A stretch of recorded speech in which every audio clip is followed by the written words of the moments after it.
Hello friends, എല്ലാവർക്കും നമ്മുടെ പുതിയൊരു വ്ളോഗിലേക്ക് വീണ്ടും സ്വാഗതം. ഒരിടത്തൊരു നാണക്കേട് അനുഭവിക്കാതെ കുറ്റമറ്റ കാര്യങ്ങൾ ചെയ്യാൻ കാത്തിരിക്കുന്നവരെല്ലാവരും ഒരു കാര്യം മനസ്സിലാക്കുക. കാരണം അവരൊരിക്കലും വളരൂല. കാരണം നമ്മൾ എവിടെയാണ് അപമാനിതരാകുന്നത് അവിടെ വെച്ച് നമ്മൾ ആ ഒരു ചെയ്തിരുന്ന കാര്യം നിർത്തിക്കഴിഞ്ഞാൽ നമ്മൾ ഇനി അപമാനിതരാകാതിരിക്കാം, പക്ഷെ നമ്മളൊരിക്കലും വളരൂല. അതുകൊണ്ട് ഈ അപമാനം എന്ന് പറയുന്നതെല്ലാം വളർച്ചയ്ക്ക് വേണ്ടിയിട്ടുള്ള ഒരു മോട്ടിവേഷനാണെന്ന് വിചാരിച്ചുകൊണ്ട് അതെല്ലാം പോസിറ്റീവായിട്ട് നേരിട്ട് കഴിഞ്ഞാൽ നമ്മൾക്ക് മുന്നോട്ട് വളർന്നു വലുതാകാനായിട്ട് സാധിക്കുള്ളൂ. അത് കുട്ടികളായാലും വലിയവരായാലും അങ്ങനെ തന്നെയാണ്. അപ്പോൾ ഇന്നത്തെ നമ്മളുടെ വ്ളോഗിൽ ആദ്യം ബ്രേക്ക്ഫാസ്റ്റ് തന്നെയാണ്, എപ്പോഴും ചെയ്യണ പോലെ തന്നെ ബ്രേക്ക്ഫാസ്റ്റ് തന്നെയാണ് തുടങ്ങുന്നത്. അപ്പോൾ എല്ലാവരും പനിയുടെ കാര്യമൊക്കെ നമ്മളോട് ചോദിച്ചിട്ടുണ്ടായിരുന്നു. പനി ഇപ്പോൾ പപ്പക്ക് പനിയാണെന്നുണ്ടെങ്കിലും മരുന്ന് കഴിക്കുന്നത് കൊണ്ട് ആൾ എഴുന്നേറ്റൊക്കെ നടക്കുന്നുണ്ട്. ഞാൻ മരുന്ന് കഴിക്കാതിരുന്നത് കൊണ്ട് തന്നെ എനിക്ക് നല്ല ബുദ്ധിമുട്ടോട് കൂടിയിട്ടുള്ള ദിവസങ്ങളായിരുന്നു. കാരണം അറിയാമല്ല, നമ്മളുടെ വീട്ടമ്മമാരുടെ ജോലികളും അതിൻ്റെ ഇടയിൽ മരുന്ന് കഴിക്കാതെ നമ്മളങ്ങനെ ആ ഒരു ബുദ്ധിമുട്ടിലൂടെ ജോലികൾ ചെയ്യുമ്പോഴൊക്കെ ഉണ്ടാകുന്ന അവസ്ഥ അറിയാമല്ല. അപ്പോൾ അങ്ങനെയുള്ളൊരവസ്ഥയായിരുന്നു ഇത്രയും ദിവസം എനിക്കുണ്ടായിരുന്നത്. പക്ഷേ ഇപ്പോൾ എനിക്ക് ഉള്ളിൽ ബുദ്ധിമുട്ടുകളൊന്നുമില്ല. പക്ഷേ എന്നെ കാണുമ്പോൾ ഒരു ക്ഷീണമുണ്ട്, മുഖത്തൊക്കെ ക്ഷീണമുണ്ട്. ഒരു ചെറിയൊരു അസുഖം വന്നപ്പോൾ തന്നെ മുഖത്തിൻ്റെ ഭംഗിയൊക്കെ അങ്ങോട്ട് കുറഞ്ഞിട്ട് മുഖത്തെ കറുത്ത പാടുകളൊക്കെ എടുത്ത് പുറത്തേക്ക് കാണിക്കാൻ തുടങ്ങി. അല്ലെന്നുണ്ടെങ്കിൽ നമ്മുടെ മുഖമൊക്കെ നല്ല ഇങ്ങനെ ഫ്രഷ് ആയിട്ടിരിക്കുമ്പോൾ ആ കറുത്ത പാടുകളൊന്നും പെട്ടെന്ന് കാണില്ല. പക്ഷേ നമ്മളൊന്ന് പെട്ടെന്നൊന്ന് വളരെ ചെറിയ രീതിയിൽ ഒന്ന് മുഖം ക്ഷീണിച്ചാൽ പോലും ആ കറുത്ത പാടുകളൊക്കെ പെട്ടെന്ന് പ്രത്യക്ഷപ്പെടും മുഖത്ത്. ഇപ്പോൾ ഞാൻ മുഖത്ത് കണ്ണാടിയിൽ നോക്കുമ്പോൾ ഞാൻ അയ്യോ, ഇത്രയും പെട്ടെന്ന് ഇങ്ങനെ ആയെങ്കിൽ ഒരു വലിയൊരു രോഗത്തിൽ പെട്ടുപോയാൽ നമ്മളുടെയൊക്കെ അവസ്ഥ എന്താണെന്ന് ഞാൻ ചിന്തിച്ചു പോയിട്ടാണ്. കാരണം ഒരു ചെറിയൊരു പനിയാണ്, അപ്പം തന്നെ മുഖത്തിൻ്റെ ആ ഒരു ഭംഗി, അങ്ങനെ ഒരു നമ്മൾക്കുള്ള ഒരു കാഴ്ചപ്പാടാണ് കേട്ടോ. നിങ്ങൾക്ക് വലിയ ഭംഗിയൊന്നും തോന്നിയില്ലെങ്കിലും എൻ്റേതായ കാഴ്ചപ്പാട് ആ ഒരു ഉള്ള ഭംഗിയുടെ ആ ഒരു കുറവാണ് ഞാൻ ഉദ്ദേശിച്ചത് കേട്ടോ. അപ്പോൾ ചിലവർ വിചാരിക്കുക അയ്യോ എന്തൊരു ഭംഗിയുള്ള ഒരാളാണെന്നറിയോ, ഭംഗിയുടെ കാര്യം പറയാമെന്നൊക്കെ പറയല്ലേ. എൻ്റേതായ ഭംഗി വെച്ചിട്ടുള്ളൊരു കാര്യമാണ് ഞാൻ പറഞ്ഞത്. കണ്ണാടിയിൽ നോക്കുമ്പോൾ തന്നെ എനിക്ക് അയ്യോ ഇതെന്താ ഇത് ആകെപ്പാടെ മാറിപ്പോയില്ല മുഖമൊക്കെ, അങ്ങനെയുള്ളൊരു തോന്നൽ. അപ്പോൾ ഓരോ വലിയ വലിയ രോഗങ്ങളിൽ പെട്ട് കഴിയുമ്പോൾ ഉണ്ടാകുന്ന അവസ്ഥ എത്ര ഭയാനകമാണ്. അത് ഞാൻ നേരിട്ട് കണ്ടിട്ടുള്ളതുമാണ് കേട്ടോ. എൻ്റെ മരിച്ചുപോയ ചേച്ചിയില്ലേ, ആ ചേച്ചി നല്ല സുന്ദരിയാണെന്ന് ഞാൻ പറയാറില്ലേ. നന്ദിനിയുടെ പോലെ ഇരുന്ന് വെച്ചാൽ എല്ലാവരും ആ നന്ദിനി വരണ ആ സമയത്ത്, പുതിയ സിനിമ നന്ദിനിയുടെ ആദ്യത്തെ സിനിമ വന്ന സമയത്ത് മിക്കവരും വന്നിട്ട് പറഞ്ഞായിരുന്നു അയ്യോ പുതിയ ആ ഒരു നടി ഈ ജാൻസിയുടെ പോലെ, എൻ്റെ ചേച്ചിയുടെ പേര് ജാൻസി എന്നാണ്, ജാൻസിയുടെ പോലെ ഇരിക്കുന്നുണ്ട്, ജാൻസിയുടെ പോലെ എന്ന് പറയും. അങ്ങനെ അപ്പോൾ അതുപോലെ ഒരു ഭംഗിയുള്ളൊരു കുട്ടിയായിരുന്നു. പക്ഷേ അസുഖത്തിൻ്റെ കാഠിന്യം കൊണ്ട് ഹാർട്ടിൻ്റെ സർജറി എല്ലാ കാര്യങ്ങളൊക്കെ ചെയ്ത് വീട്ടിൽ വന്ന് കഴിയുമ്പോഴത്തേക്കും ആളുടെ രൂപവും ഭാവമൊക്കെ മാറി. ഞാനത് കണ്ട് പേടിച്ചു പോയിട്ടുണ്ട്. ഇത്ര ഭംഗിയുള്ളൊരു കുട്ടി ഇത്രയും വിരൂപമാകുമെന്ന് ഞാൻ കണ്ടിട്ട് വിഷമിച്ച് പോയിട്ടുണ്ട്. അപ്പോൾ അതൊക്കെ ചിന്തിക്കുമ്പോൾ നമ്മൾ ഭയപ്പെട്ടു പോകും. നമ്മളൊക്കെ ഏത് രൂപത്തിലായി പോകും അങ്ങനെയുള്ളൊരു അസുഖം വന്നു കഴിഞ്ഞാൽ എന്നുള്ളതൊക്കെ ചിന്തിക്കും. പിന്നെ അതൊന്നും ചിന്തിച്ചിട്ട് കാര്യമില്ല. ആർക്കൊക്കെ എന്തൊക്കെ ഉണ്ട് എന്നുള്ളത് അവരവർക്കത് വന്നേ തീരുള്ളൂ. നമ്മൾ എത്ര തട്ടി എറിയാൻ ശ്രമിച്ചു കഴിഞ്ഞാൽ അതെല്ലാം നമുക്ക് വരും. പിന്നെ നമ്മൾ പ്രാർത്ഥനയുടെ ശക്തി കൊണ്ടും ആ ഒരു മനക്കരുത്ത് കിട്ടിയിട്ട് നമുക്ക് അതിനെ അതിജീവിക്കാനുള്ള ഒരു ശക്തി കിട്ടും, അത്രയേ ഉള്ളൂ. അല്ലാതെ നമുക്ക് വരാനുള്ളത് ഒരിക്കലും മാറ്റിവെക്കാൻ പറ്റില്ല, അത് നമുക്ക് വന്നേ തീരുള്ളൂ.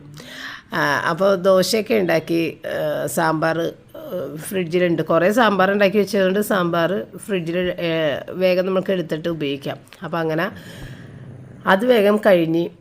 അപ്പം ദോശത്തവ എനിക്ക് ഒരുപാടുള്ളതുകൊണ്ട് തന്നെ വല്ല കാലത്തും ഞാനൊരു ദോശ ഉണ്ടാക്കുമ്പോൾ ഓരോ തവ മാറി മാറിയാണ് ഉപയോഗിക്കുന്നത്. അതുകൊണ്ട് തന്നെ ഇടയ്ക്ക് ഒട്ടിപ്പിടിക്കും. കാരണം നമ്മൾ സ്ഥിരമായിട്ടൊരു ദോശത്തവ മാത്രം യൂസ് ചെയ്യുമ്പോൾ അത് നല്ല എപ്പോഴും അതിങ്ങനെ എന്താ പറഞ്ഞത് മയങ്ങിക്കൊണ്ടിരിക്കണല്ലേ.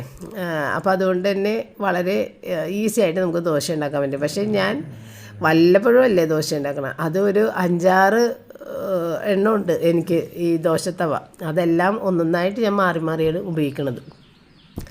അപ്പോൾ അതിൻ്റെതായ ഒരു ബുദ്ധിമുട്ടാണ് കേട്ടോ. എപ്പോഴും ദോശ ഉണ്ടാക്കുമ്പോൾ ഒരു ഇത്തിരിയൊക്കെ ഒന്ന് ഒട്ടിപ്പിടിക്കും. എങ്കിൽ തന്നെയും കുഴപ്പമില്ല, നിങ്ങൾ കാണുന്നതല്ലേ, വലിയ കുഴപ്പം കൂടാതെയൊക്കെ കിട്ടുകയും ചെയ്യും. അങ്ങനെ ബാക്കി വന്ന ദോശയൊക്കെ എടുത്തിട്ട് അടുത്ത ദിവസത്തേക്ക് കഴിക്കാൻ വേണ്ടിയിട്ടൊക്കെ ഞാനെടുത്ത് ഫ്രിഡ്ജിലേക്ക് വെക്കണം കേട്ടോ. ആ സാമ്പാറും അതിൻ്റെ അകത്ത് തന്നെ എടുത്ത് വെച്ച് അതൊക്കെ എടുത്ത് വെച്ച് കഴിഞ്ഞ് എല്ലായിടത്തും ഒന്ന് ക്ലീൻ ചെയ്യണമല്ലോ നമ്മൾ. അപ്പോൾ ഫ്രണ്ടിൽ നിന്ന് തന്നെ ക്ലീൻ ചെയ്ത് വന്ന് ടീപ്പോയൊക്കെ നമ്മളെപ്പോഴും തുടച്ചില്ലെന്നുണ്ടെങ്കിൽ പൊടി പോലെ കിടക്കും. കാരണം അത് ഗ്ലാസ് ടോപ്പ് ആയതുകൊണ്ട് തന്നെ പൊടി ഇങ്ങനെ ചെറിയ പൊടി വീണാത്തന്നെ കാണാൻ പറ്റും. അപ്പോൾ അതൊക്കെ ഒന്ന് തുടച്ച് എല്ലാം.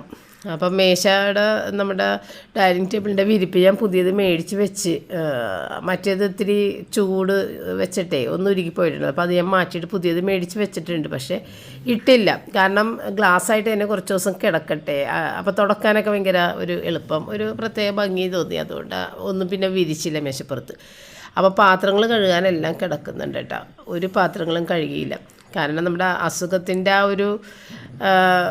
ഒരു ക്ഷീണം എന്തായാലും ഉണ്ടാവുമല്ലോ. അപ്പോൾ ജോലികൾ അങ്ങോട്ട് കയറണില്ല. അപ്പോൾ നമുക്ക് സമയാസമയത്ത് ഫുഡ് കറക്റ്റായിട്ട് ആ സമയത്ത് വേണമല്ലോ. പാത്രം കഴുകി നിന്ന് ഫുഡ് ഉണ്ടാക്കാൻ താമസിച്ച് പോയാലോ എന്നുള്ള ഒരു ചിന്തയിൽ ഞാൻ പാത്രങ്ങൾ കഴുകിയില്ല.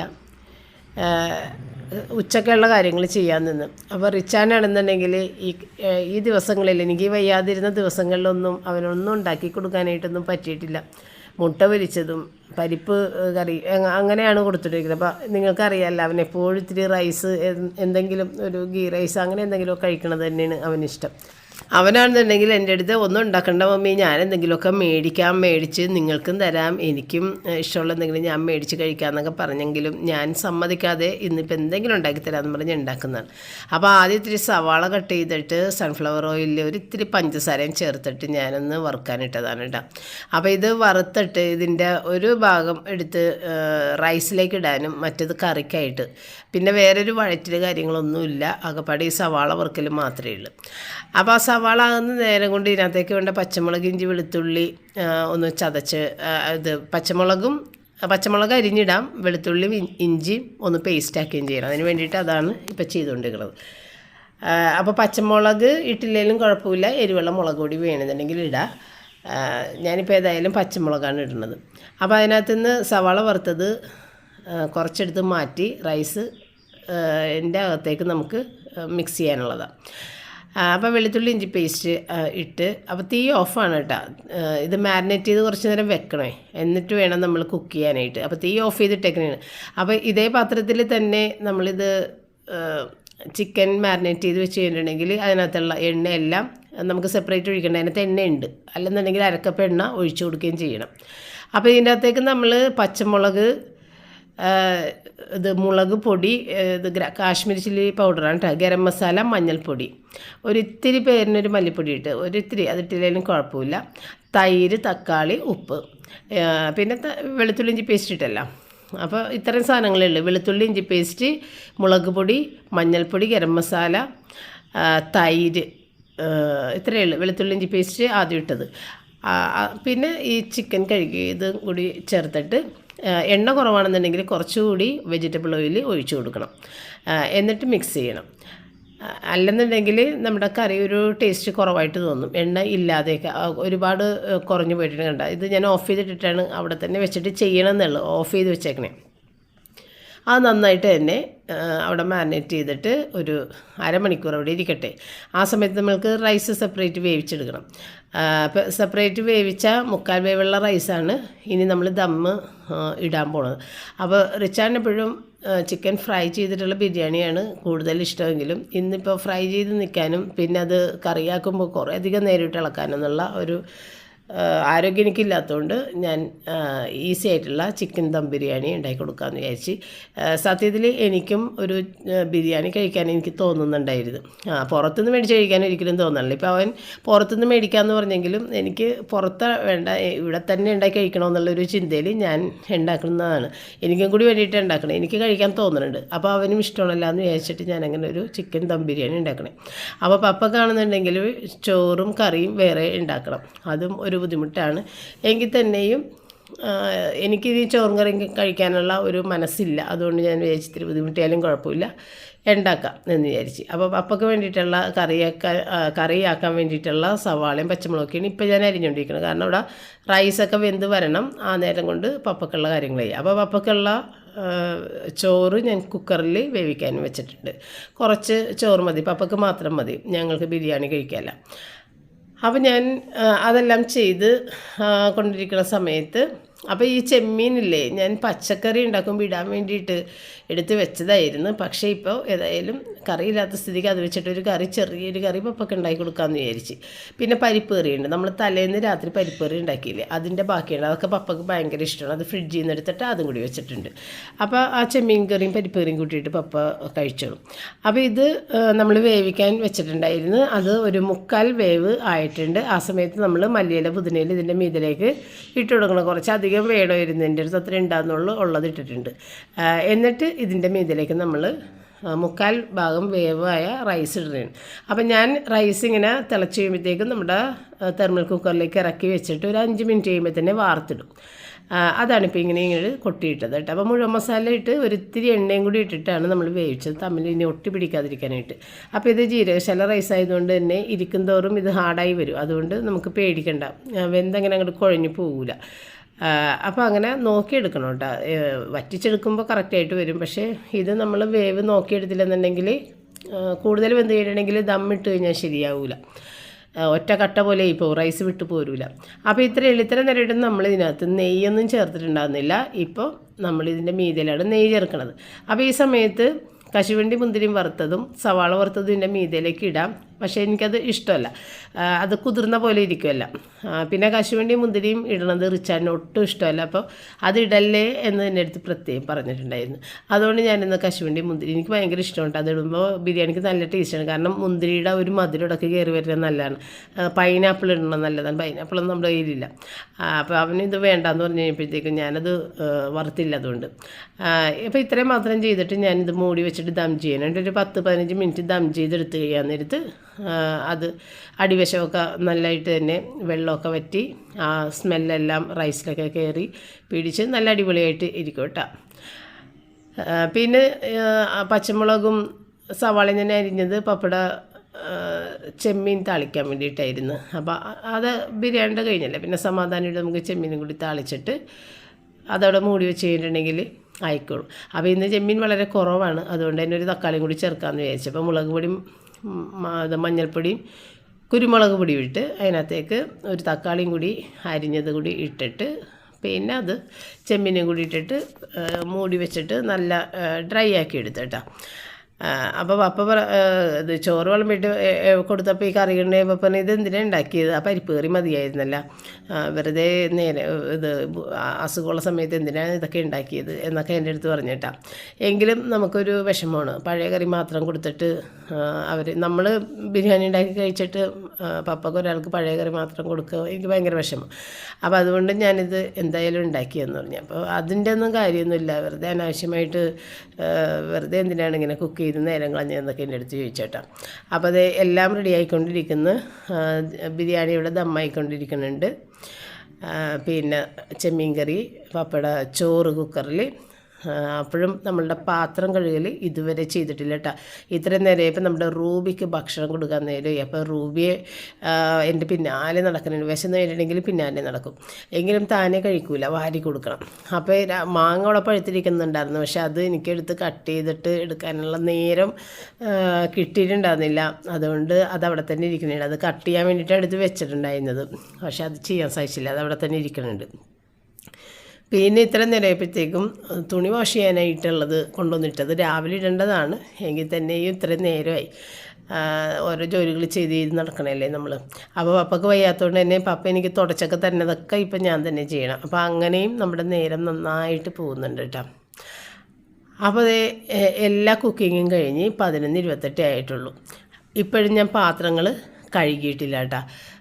പിന്നെ അവിടെ മാറി അവിടെ ഇരുന്ന് ഞാൻ പറഞ്ഞില്ലേ റൂബിക്ക് ഫുഡ് കൊടുക്കാനും അവളെൻ്റെ പിന്നാലെ സങ്കടപ്പെട്ട് നടക്കുന്നുണ്ട്. അപ്പോൾ ഞാനവിടെ മാറിയിരുന്ന് ഏകദേശം ഒരു 1:30 മണിയായപ്പോഴത്തേക്കും പിന്നെ കിച്ചണിൽ വന്നു. ഇപ്പോൾ 11:30 ആയപ്പോഴത്തേക്കും എല്ലാം കഴിഞ്ഞെന്ന് പറഞ്ഞെങ്കിലും പാത്രങ്ങളൊന്നും കഴുകാതെ തന്നെ അവിടെ ഇട്ടിട്ട് ഞാൻ റൂബിയുടെ പിന്നാലെ പോയി. ആ നേരത്തെ അവിടെ തുണി കഴുകുകയും ചെയ്യുമല്ലോ, തുണി അവിടെ ആയിക്കോളും. ആ സമയം റൂബിക്ക് വേണ്ടിയിട്ട് സ്പെൻഡ് ചെയ്ത് പിന്നെ ദേ തിരിച്ച് വന്ന് ബിരിയാണിയൊക്കെ ഏകദേശം ഇത്തിരി ചൂടൊക്കെ ഇരുന്നിട്ടുണ്ട്. ആ സമയത്താണ് ദേ വന്നിട്ട് എടുക്കണത് കേട്ടോ. അങ്ങനെ ഇന്ന് ഞാൻ രാവിലെ തുടങ്ങിയിട്ടുള്ള പാത്രങ്ങൾ അവിടെ ഇട്ടിട്ട് ഉച്ചക്ക് കഴിച്ച പാത്രങ്ങളും എല്ലാം കൂടി ചേർത്തിട്ട് ഏറ്റവും അവസാനമാണ് കഴിയത്. അപ്പം ഞാൻ ഈ സമയത്ത് ഏറ്റവും കൂടുതൽ മിസ് ചെയ്യണത് നമ്മുടെ റയൻ കൊച്ചിനെയാണ് കേട്ടോ. റയൻ കൊച്ചുണ്ടെന്നുണ്ടെങ്കിൽ എന്നെ ഒരു കാര്യം ചെയ്യാൻ സമ്മതിക്കില്ല, എല്ലാം ഞാൻ ചെയ്തോളാം എന്നും പറഞ്ഞിട്ട് പാവട്ട സങ്കടം വരും ഓർക്കുമ്പോൾ.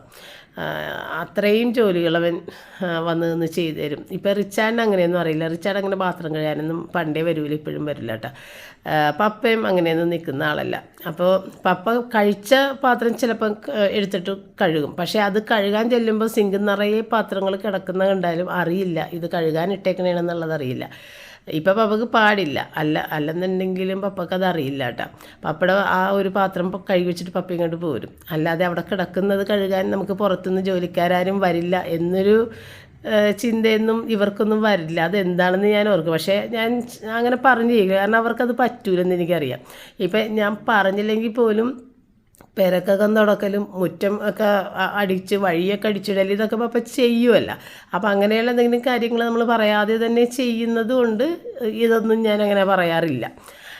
അപ്പം അങ്ങനെയൊക്കെയാണ് ഇവരുടെയൊക്കെ രീതികൾ.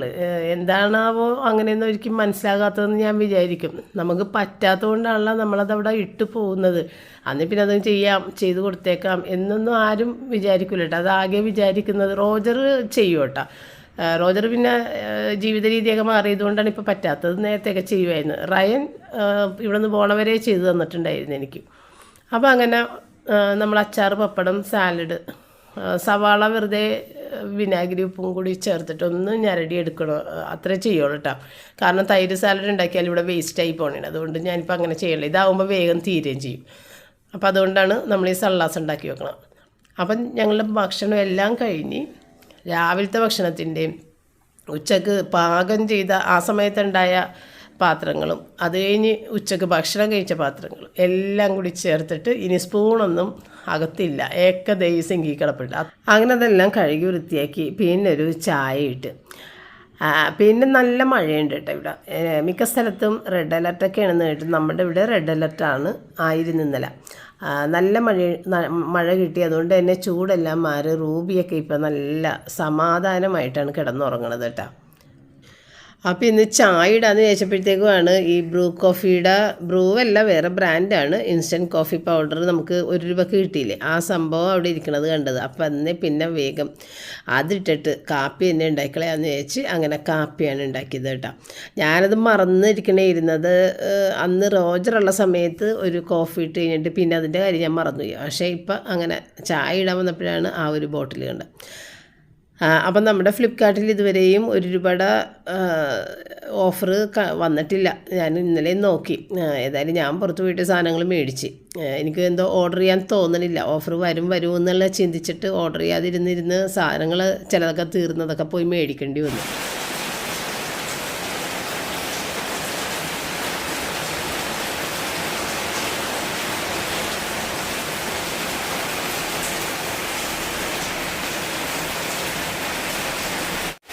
അമ്മിടെ മുത്തേ, മഴ പെയ്യണു പൊന്നോ. മഴ കണ്ടപ്പ മഴ എവിടെയമ്മ കണ്ട മഴ.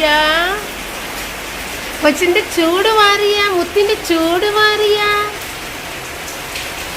ചൂട് മാറിയെന്ന് വെച്ചപ്പോ ആരോ വരണേന്ന് വിചാരിച്ചു നോക്കണേ പുറത്തോട്ട്. പൊന്നപ്പോ മഴ, പൊന്നപ്പോ തത്തമ്മോ തണുത്ത കൊച്ച്, ചൂട് മാറിയ മുത്തിന്റെ.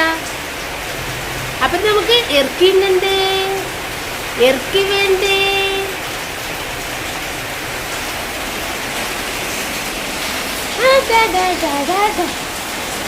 പച്ചപ്പാലും വേണ്ടി, ഇറക്കിയും വേണ്ടേ, ഇറക്കി വേണ്ടേ, പാച്ചപ്പാല് വേണ്ടേ. ആരും വരുന്നില്ല മുന്നേ, ആരും വരുന്നില്ല. സേട്ടവനുണ്ടെന്ന് വിചാരിച്ച് നോക്കണേന്ന്. ആരും മഞ്ഞിലിപ്പോ, ആരും മഞ്ഞില്ല. അങ്ങനെ ഞാൻ വൈകുന്നേരം ഏതായാലും കുളിച്ച് ഡ്രസ്സ് മാറി. അധികം ചൂടില്ലാത്തതുകൊണ്ട് ഉച്ചക്കൊന്നും കുളിക്കേണ്ട ആവശ്യമില്ല. ഇപ്പോൾ വൈകുന്നേരം കുളിച്ച് ഡ്രസ്സ് മാറിയാൽ മതി. അങ്ങനെ ഞാൻ കുളിച്ച് കഴിഞ്ഞൊക്കെ വന്ന് സന്ധ്യ നേരം ആയപ്പോഴത്തേക്കുമാണ് എനിക്കൊരു തോന്നലുണ്ടായത്. ഈ കപ്പ് കേക്കിൻ്റെ ഈ പേപ്പർ കപ്പുകൾ നമ്മൾ മേടിച്ച് കഴിഞ്ഞിട്ടുണ്ടെങ്കിൽ ഒരു കുപ്പിക്കകത്തിട്ട് വെക്കണം, അല്ലെന്നുണ്ടെങ്കിൽ ഇതിങ്ങനെ മലർന്നങ്ങോട്ട് പോകും. അങ്ങനെ മലർന്നു പോയതാണ് ഈ സംഭവം. പിന്നെ എന്നുണ്ടെങ്കിൽ എൻ്റെ ഈ കപ്പ് കേക്കിൻ്റെ മോൾഡ് കുറച്ച് ചെറിയ കപ്പുകൾ. അപ്പോൾ ഇത് ചെറിയ പേപ്പർ കപ്പും വലിയ പേപ്പർ കപ്പും കൂടിയിട്ടുള്ള സെറ്റായിരുന്നു നമ്മൾ ഫ്ലിപ്കാർട്ടിൽ നിന്ന് പണ്ട് എത്രയോ വർഷങ്ങൾക്ക് മുമ്പ് ഞാൻ മേടിച്ചു വെച്ചാണ്.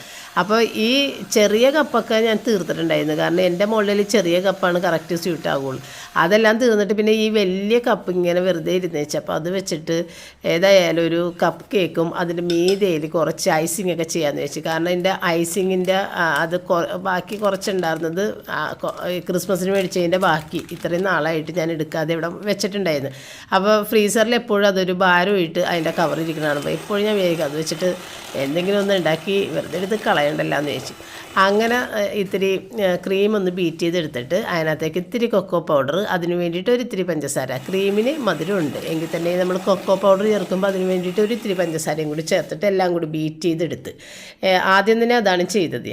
എന്നിട്ട് അതൊരു പൈപ്പിംഗ് ബാഗിലാക്കിയിട്ട് അത് ഫ്രിഡ്ജിലും മാറ്റി അതവിടെ തണുക്കാനായിട്ട് വെച്ച് കഴിഞ്ഞാൽ നമ്മുടെ കപ്പ് കേക്ക് പെട്ടെന്ന് റെഡിയാക്കി എടുക്കാം. കാരണം നമ്മൾ ഒരു കേക്കായിട്ട് ഉണ്ടാക്കുമ്പോൾ അത് വെന്ത് വരാനായിട്ട് ടൈം എടുക്കും. പക്ഷേ കപ്പ് കേക്ക് എന്ന് പറയുമ്പോൾ പെട്ടെന്നാകും കേട്ടോ, ഒരു 12 മിനിറ്റ് കൊണ്ടൊക്കെ തന്നെ ആയി വരും. അപ്പോൾ ഞാനിതൊരു ഗ്ലാസിൻ്റെ അകത്തേക്ക് നമ്മുടെ പൈപ്പിംഗ് ബാഗ് ഇങ്ങനെ താഴ്ത്തി വെച്ചിട്ട് ആണ് ഇടണം കേട്ടോ. അപ്പോൾ അതിൻ്റെ നമുക്ക് കൈ പിടിക്കുന്ന സ്ഥലത്തേക്കൊന്നും ആകില്ല. അത് ഒരുപാട് അങ്ങോട്ട് താഴേക്ക് ഇങ്ങനെ മടക്കി വെച്ച് കഴിഞ്ഞിട്ടുണ്ടെങ്കിൽ കൈ പിടിക്കുന്ന സ്ഥലത്തൊന്നും ആവില്ല. എന്നിട്ട് പതുക്കെ ഇത് തിരിച്ച് ഈ നോസിലിൻ്റെ അവിടം വരെ ഇതാക്കി വെച്ച് കഴിഞ്ഞിട്ടുണ്ടെങ്കിൽ പിന്നെ ഒരു റബ്ബർ ബാൻഡും കൂടി ഇട്ടിട്ട് നേരെ അത് ഫ്രിഡ്ജിലേക്ക് വെക്കാം. ആ സമയത്ത് ഞാൻ 10 മിനിറ്റ് പ്രീ ഹീറ്റിന് ഇട്ടിട്ടുണ്ട്. എന്നിട്ടാണ് നമ്മൾ കേക്ക് മിക്സ് ചെയ്യാൻ നിൽക്കുന്നത്. അപ്പോൾ നമ്മൾ ഫാസ്റ്റായിട്ട് ചെയ്ത് ഈ 10 മിനിറ്റിനുള്ളിൽ കേക്ക് മിക്സ് റെഡിയാക്കി ഇതിനകത്തേക്ക് വെക്കുകയും ചെയ്യാം കേട്ടോ. അപ്പോൾ പ്രീ ഹീറ്റ് ചെയ്യാൻ ഇട്ടതിന് ശേഷം ഞാൻ ആദ്യം 1/2 കപ്പ് പഞ്ചസാര ഒന്ന് പൊടിച്ചെടുത്ത് 1/2 കപ്പ് പഞ്ചസാര പൊടിച്ചതിൻ്റെ അകത്തേക്ക് പിന്നെ നമ്മൾ ചേർത്ത് കൊടുക്കുന്നത് 1 കപ്പ് മൈദ. അപ്പോൾ ഞാനിന്ന് ചോക്ലേറ്റ് കേക്ക് ഉണ്ടാക്കാമെന്ന് വിചാരിച്ചിട്ട് 1 കപ്പ് മൈദയുടെ കൂട്ടത്തിൽ തന്നെ ഞാൻ കുറച്ച് കൊക്കോ പൗഡർ കൂടിയിട്ട് ചേർത്ത്. അപ്പോൾ കണക്ക് തെറ്റിപ്പോയി. കണക്ക് തെറ്റാനൊന്നുമില്ല, 2 ടേബിൾ സ്പൂണുള്ളൂ കൊക്കോ പൗഡർ. അപ്പോൾ 2 ടേബിൾ സ്പൂൺ മൈദ ഇതിനകത്ത് നിന്നൊന്ന് മാറ്റേണ്ടിയിരുന്നു. അല്ലെന്നുണ്ടെങ്കിൽ നമ്മൾ വിചാരിക്കുന്ന പോലെ കറക്റ്റായിട്ട് വരില്ല, അളവ് കറക്റ്റായിട്ട് വരില്ല. ഈ 6 കപ്പ് കേക്കിന് കറക്റ്റാണ് 1 കപ്പ് പൊടി എന്ന് പറയണത്. പക്ഷേ 6 കപ്പിലും കൂടുതൽ 1 കപ്പിലും കൂടിയുള്ള സാധനം ഉണ്ടായിരുന്നു. അപ്പോൾ ഈ പൊടിച്ച പഞ്ചസാരയുടെ അകത്തേക്ക് 1 കപ്പ് മൈദപ്പൊടിയും 2 ടേബിൾ സ്പൂൺ കൊക്കോ പൗഡറും ഇത്തിരി baking powder, 1 teaspoon baking powder, baking soda എൻ്റെ കയ്യിലുണ്ടായിരുന്നില്ല, ബേക്കിംഗ് പൗഡറും 1 നുള്ളുപ്പും കൂടി ചേർത്തിട്ട് അതെല്ലാം കൂടി ഒന്ന് മിക്സ് ചെയ്ത് വെച്ച് ഈ പൊടിച്ച പഞ്ചസാരയും പൊടികളും ഡ്രൈ ഇൻഗ്രീഡിയൻസ് എല്ലാം മിക്സ് ചെയ്ത് വെച്ചതിന് ശേഷം 2 കോഴിമുട്ട, ഇത്തിരി വാനില എസൻസ്, 1/2 കപ്പ് വെജിറ്റബിൾ ഓയിലും കൂടി ചേർത്ത് അത് നന്നായിട്ട് ബീറ്റ് ചെയ്തെടുത്തിട്ട് അതും പിന്നെ പോരാത്ത ഒരു ഇത്തിരി പാല് കൂടിയിട്ട് ആ ജാറിലൊന്ന് ബീറ്റ് ചെയ്ത് ഞാൻ വെച്ച്. കാരണം ഇത് മാത്രമായിട്ട് ഇത് കറക്റ്റായിട്ട് നനഞ്ഞു വരില്ല. അതുകൊണ്ട് ഇത്തിരി പാല് കൂടി ചേർത്തിട്ട് ഇത് ജാറ് ഒന്ന് ബീറ്റ് ചെയ്ത് അപ്പോൾ അതിനകത്തുള്ള മുട്ടയുടെ ഇതും കൂടിയിട്ട് പാല് മിക്സിലേക്ക് വന്നോളുമല്ലോ. അപ്പോൾ അങ്ങനെ ഇതിപ്പോൾ ഞാൻ പറഞ്ഞില്ലേ ഈ 2 ടേബിൾ സ്പൂൺ കൊക്കോ പൗഡർ ചേർത്തതുകൊണ്ട് നമുക്ക് 7 കപ്പ് കേക്ക് ഉണ്ടാക്കാനുള്ള ആ ഒരു അളവിലുള്ള മാവ് ഇത് അത്രയുണ്ട്. അപ്പോൾ എന്താണെന്ന് വെച്ച് കഴിഞ്ഞാൽ എനിക്ക് ക്ഷമയില്ലാത്ത ആളാണ്. അതുകൊണ്ട് തന്നെ 3/4 ഭാഗം കപ്പ് മാത്രം നിറച്ചാൽ മതി, അല്ലെങ്കിൽ അത് പൊങ്ങി വല്ലാതെ പുറത്തേക്ക് വരും. എനിക്കതറിയാമെങ്കിലും ഞാനത് മൊത്തത്തിൽ എല്ലാം ഒഴിച്ച് തീർത്ത് 6 എണ്ണത്തിലും ഡിവൈഡ് ചെയ്ത് ഒഴിച്ചത് തീർത്ത്. ഒന്നാമത് നമ്മുടെ കപ്പ് വലുത്, അതുകൊണ്ട് തന്നെ കറക്റ്റായിട്ട് പെർഫെക്റ്റായിട്ട് അതിനകത്ത് ഇരിക്കുകയില്ല. എങ്കിലും കുഴപ്പമില്ല എന്ന് വിചാരിച്ച്, നമ്മൾക്ക് കഴിക്കാനല്ലേ എന്ന് വിചാരിച്ച് 7 കപ്പിൽ ഒഴിക്കേണ്ട ബാറ്ററി ഞാൻ 6 കപ്പിൽ തന്നെ ഒഴിച്ചു. അപ്പോൾ എൻ്റെ കയ്യിൽ ബേക്കിംഗ് സോഡ ഇല്ലാതിരുന്നത് കൊണ്ട് ഞാനൊരു ഇത്തിരി വിനാഗിരി ഇതിനകത്തേക്ക് ഇട്ടതാണ് കേട്ടോ. അപ്പം നന്നായിട്ട് തന്നെ ഇതിങ്ങനെ പതഞ്ഞു വരും. കാരണം അതിനകത്ത് ബേക്കിംഗ് പൗഡറുള്ളതുകൊണ്ട് ഈ വിനാഗിരി ഇടുമ്പോൾ നന്നായിട്ട് പതഞ്ഞു വരും, നല്ലതായിട്ട് തന്നെ സോഫ്റ്റായിട്ട് വരും കേക്ക്. അപ്പോൾ ഒത്തിരി വിനാഗിരി ഇട്ട് കൊടുത്തതാണ് കേട്ടോ. എന്നിട്ട് ഒരുപാട് ഇടരുത് കേട്ടോ, ഒരു അര ടീസ്പൂണൊക്കെ ഇട്ടാൽ മതി. അപ്പോൾ നമ്മുടെ കപ്പുകളെല്ലാം വികലാംഗനെ പോലെ ഇരിക്കുന്നത് കാരണം ഞാൻ സ്റ്റാപ്ലർ വെച്ചിട്ട് ഒന്ന് ചുരുക്കി പിടിച്ച് ഒന്ന് പിൻ ചെയ്തൊക്കെ വെച്ചേക്കണത് കൊണ്ട് തന്നെ അത് ഷേപ്പ്ലെസ് ആയിട്ടാണ് ഇരിക്കണത്. എങ്കിലും കുഴപ്പമില്ല. പിന്നെ എൻ്റെ മടി കൊണ്ട് ഞാൻ ബാറ്റർ ഇങ്ങനെ നിറയെ ഒഴിച്ച്, ഇതുപോലെ നിറയെ ഒഴിക്കരുത്. നിറയെ ഒഴിച്ച് കഴിഞ്ഞിട്ട് പുറത്തേക്ക് ഒരുപാട് അങ്ങോട്ട് പൊങ്ങി വരും. അപ്പോൾ 3/4 ഭാഗം ബാറ്റർ ഒഴിച്ച് കഴിഞ്ഞിട്ടുണ്ടെങ്കിൽ ആ ഒരു ലെവലിൽ കറക്റ്റായിട്ട് വന്ന് നല്ല ഇങ്ങനെ ഉരുണ്ട ഷേപ്പിൽ മുകൾ വശം നിൽക്കോട്ടെ. ഇതിപ്പോൾ എനിക്കറിയാമെങ്കിലും എനിക്ക് ഇനി മെനക്കെടാൻ വയ്യ. ആ ബാറ്റർ ഒന്നുമില്ലെങ്കിൽ കളയണം, അല്ലെന്നുണ്ടെങ്കിൽ ഒരു കപ്പ് കേക്ക് മാത്രം ഇട്ട് വീണ്ടും ഉണ്ടാക്കാൻ നിൽക്കണം. അതുകൊണ്ട് അങ്ങോട്ട് ഒഴിച്ചതാണ്. അപ്പോൾ നമ്മൾ 200 ഡിഗ്രിയിൽ 10 മിനിറ്റ് പ്രീ ഹീറ്റ് ചെയ്തതിന് ശേഷം ഒരു 12 മിനിറ്റ് വെച്ച് 12 മിനിറ്റ് വെച്ചെങ്കിലും വെന്തിട്ടുണ്ടായിരുന്നില്ല. കാരണം കപ്പ് കേക്ക് മൊത്തത്തിൽ അങ്ങോട്ട് വീർത്ത് ഒരുപാട് വലുതായി. അതുകൊണ്ട് 12 മിനിറ്റ് ആയിട്ടും വെന്തിട്ടുണ്ടായിരുന്നില്ല. നമ്മൾ ബാറ്റർ കൂടുതൽ ഒഴിച്ചിട്ടുണ്ടായിരുന്നത്. അപ്പോൾ ഒരു 4 മിനിറ്റും കൂടി ടോട്ടൽ 16 മിനിറ്റ് കൊണ്ട് നമ്മുടെ കപ്പ് കേക്കൊക്കെ റെഡിയായി വന്നിട്ടുണ്ട്. ഇനി ഇത് തണുക്കാൻ വേണ്ടി വെക്കണം. തണുത്ത് കഴിഞ്ഞിട്ട് മാത്രമേ നമുക്ക് ഐസിങ് ഇതിൻ്റെ മീതിലേക്ക് ഇടാൻ പറ്റില്ല. അപ്പോൾ ഇത് ഐസിങ് ഇടാൻ പറ്റിയ രൂപത്തിലല്ല വന്നേക്കണത്. കാരണം ഞാൻ പറഞ്ഞല്ല, കൂടുതൽ ഞാൻ ബാറ്റർ ഒഴിച്ചു പോയി. അപ്പോൾ ഇത് ഇങ്ങനെയൊക്കെയാണ് വന്നേക്കണത്. എങ്കിലും കുഴപ്പമില്ല, നമ്മൾക്ക് കഴിക്കാൻ നമുക്ക് ഇഷ്ടമുള്ള പോലെ എന്ത് വേണമെങ്കിലും ചെയ്യാം, ഒരു കുഴപ്പമില്ല. അങ്ങനെ ഞാൻ ആ ഐസിങ് എടുത്തിട്ട് ഏതായാലും പതിയെ ഒന്ന് ആക്കി. അപ്പോൾ ഐസിങ് ഇരുന്നിട്ട് നല്ല ടൈറ്റ് ആയിട്ടുണ്ടാകുന്നു. നമ്മൾ കൊക്കോ പൗഡർ ഇട്ടേക്കണതുകൊണ്ട് തന്നെ അത് ഫ്രിഡ്ജിൽ ഇരിക്കും തോറും ഹാർഡായിട്ട് വരും. എങ്കിലും കുറച്ച് നേരം കഴിഞ്ഞപ്പോഴത്തേക്കും പിന്നെ അങ്ങോട്ട് അവസാനം ഇട്ട ഐസിങ്ങൊക്കെ ഒരുവിധം ലൂസായിട്ട് വരാൻ തുടങ്ങി. പിന്നെ നമ്മളുടെ സബ്സ്ക്രൈബർ കുറച്ച് ഒരു പാക്കറ്റ് 1/2 കിലോ ഈ ചെറി എനിക്ക് തന്നത് ഇപ്പോഴാണ് ഞാൻ കട്ട് ചെയ്തെടുത്തത് കേട്ടോ. അപ്പോൾ അത് കൂടിയിട്ടൊക്കെ അതിൻ്റെ മീതിൽ വെച്ച് പിന്നെ നമ്മൾ നല്ല പെർഫെക്റ്റ് ആയിട്ട് നല്ല അടിപൊളി ഐസിങ് ഒക്കെ ചെയ്തിട്ട് ഉണ്ടാക്കുന്ന കപ്പ് കേക്കിൻ്റെ റെസിപ്പിയെല്ലാം അടുക്കള കാര്യങ്ങൾ ബൈ സ്വപ്ന എന്നുള്ള ചാനലിൽ കിടപ്പുണ്ട്. റെഡ് വെൽവെറ്റ് കേക്കിൻ്റെ ഈ കപ്പ് കേക്ക് വെച്ചിട്ടുള്ള ഐസിങ് ചെയ്ത് വെച്ചേക്കുന്നതെല്ലാം നല്ല ഭംഗിയായിട്ടുള്ള ഐസിങ് ഒക്കെ ചെയ്തിട്ടുള്ള റെസിപ്പിയൊക്കെ കിടക്കുന്നുണ്ട് കേട്ടോ. വേണമെന്നുണ്ടെങ്കിൽ അടുക്കള കാര്യങ്ങൾ ബൈ സ്വപ്നയിൽ കയറി നോക്കിയാൽ അത് കാണാം, അതനുസരിച്ചിട്ട് ചെയ്യാം. പിന്നെ അതിനകത്ത് പേസ്ട്രി ഉണ്ടാക്കുന്ന വീഡിയോ ഒക്കെ ഇട്ടിട്ടുണ്ട് കേട്ടോ. പേസ്ട്രി നമുക്ക് പുറത്തുനിന്ന് ഭയങ്കര വിലയല്ലേ മേടിക്കുന്നത്. അപ്പോൾ അത് ഈസി ആയിട്ട് ഉണ്ടാക്കിയെടുക്കുക. പുറത്തുനിന്ന് മേടിക്കുന്ന കേക്കിനേക്കാളും എന്തായാലും ടേസ്റ്റ് നമ്മൾ ഉണ്ടാക്കുന്ന കേക്ക് തന്നെയാണ്. എനിക്ക് പുറത്തുനിന്ന് മേടിക്കുന്ന കേക്ക് എങ്ങനെ കഴിച്ചാലും ഒരു ടേസ്റ്റ് ഇല്ലാത്ത പോലെയാണ് ഇപ്പോഴായിട്ട് തോന്നുന്നത് കേട്ടോ. അപ്പോൾ ഇത്രയേ ഉള്ളൂ. ഞാനിത് ഒരെണ്ണം കഴിച്ച് അതിന് ശേഷം ബാക്കി എടുത്ത് നേരെ ഫ്രിഡ്ജിലേക്ക് വെച്ച്, കാരണം ഇത് ഒന്ന് തണുത്ത് കഴിയുമ്പോൾ കൂടുതൽ ടേസ്റ്റാവും. അപ്പോൾ ഇനി നമ്മൾക്ക് അടുത്തൊരു വീഡിയോയിൽ വീണ്ടും കാണാം. താങ്ക്